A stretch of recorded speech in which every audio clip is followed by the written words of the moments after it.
आज सकाळ सकाळ तर ना कपड्याचा घड्या घालून घेतल्या आणि आता ह्या येणाऱ्या 2 दिवसामध्ये एवढा जास्त राडा होणार आहे. कारण आता शिफ्टिंग होणार आहे आमची. आता हे तुम्हाला उद्याच्या ब्लॉगमध्ये दिसेलच. तर इकडं मी पहिल्यांदा तर ना कपडे वगैरे घड्या घालून घेतले, कारण लग्नानिमित्त काही साड्या वगैरे ड्रेस घालण्यात आले होते, तेच धुतले होते आणि त्याच्या घड्या राहिल्या होत्या घालायच्या. तसेच लग्नासाठी ना ज्वेलरी वगैरे पण खूप सारी वरी राहिली होती आणि ती वरी राहिली ना त्याचा धूळ वगैरे बसते आणि खराब होती एवढी महागा मुलगाची घेतलेली.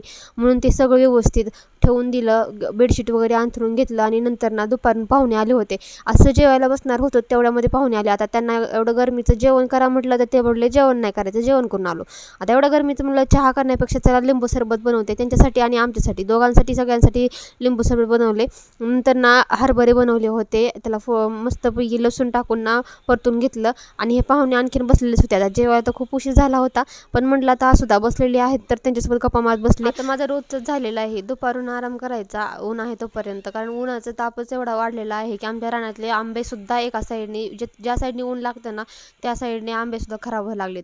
मग आपण माणसं आहेत म्हणून आराम तर केला पाहिजे. मग देवाला झोपवत असते आणि लगेच संध्याकाळच्या कामाला लागत असते. एवढं मोठं अंगण आहे आमचं झाडायचं आणि एवढा सगळा कचरा बघून तर आधी टेन्शन चालू होतं, कारण हवा जास्त सुटली होती आज. मग नंतर सगळं झाडून वगैरे घेतलं, फ्रेश झाले आणि आज डोकं सुद्धा धुतलं होतं 4-5 वाजता, कारण सकाळी ना जरा मी गार पाण्याने आंघोळ करते आणि सकाळ सकाळ डोकं धुतलं की मला सर्दी होते, म्हणून मी आता डोकं दुपारून धुवत असते गार पाण्याने. नंतर मी इकडं ना दोघांसाठी दूध वगैरे गरम केलं आणि चहा घेतला. नंतर लगेच स्वयंपाकाला लागले. स्वयंपाकामध्ये मी आज ना भाकरी आणि मस्तपैकी वांग्याची भाजी बनवणार होते. तर खूप दिवस झालं होतं आज वांग्याची भाजी खाऊनच म्हणलं होतं की वांग्याची भाजी आणि मस्तपैकी भाकरीचाच बेत करावा. तसं तर आमच्या तर नेहमीच आणि रोजच म्हणजे संध्याकाळी भाकरीचा असतात आणि सकाळून चपात्या. तर भेटून